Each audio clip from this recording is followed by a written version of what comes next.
ఇచ్చి మీరు ఇవ్వండి అని మనము అడగం కదా. అలా మనము ఈ మధ్య చూసాం.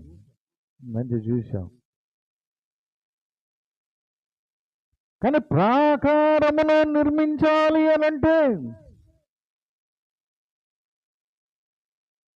ఇది పాత గుమ్మం.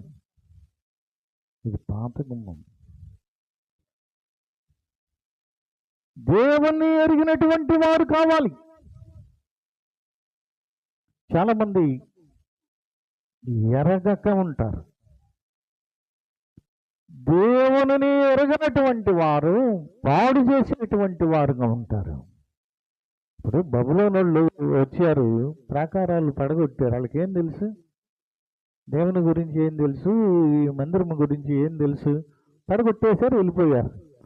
ఆయన దుఃఖము చేత 3 రోజులు 4 రోజులు ఏడ్చాడు ఆయన కదా. నెహెమ్యా ఏడ్చి ఆఖరికి రాజే గుర్తించి ఏంటి నువ్వు అలా ఉన్నావు అని చెప్పి అడిగి. కాబట్టి దైవ చింత ఉండాలి. దేవుని గురించి ఆలోచన ఉండాలి. దేవుని గురించి తెలుసుకునే విధానం ఉండాలి. దేవుని మందిరము, దేవుని స్థానము, దేవుని సన్నిధి ఉండేటువంటి స్థానాన్ని ఎరిగే విధంగా ఉండాలి. నువ్వు ఎక్కడన్నా ఉండొచ్చు, నీ ఉద్యోగం ఎక్కడో దూరంగా ఉండొచ్చు.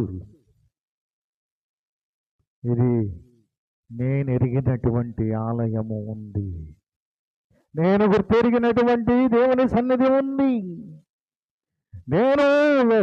నాకు ఉపకారము జరిగినటువంటి దేవుని సన్నిధి ఉంది. ఇప్పుడు నూతన సంవత్సరము వచ్చింది. ఆ పాత గుమ్మములో నుంచి నూతనమైన విధానములోనికి రావాలి అనే తలంపు. ఆ గుమ్మము అనుకుంటుంది, ఆ గుమ్మం పాతది.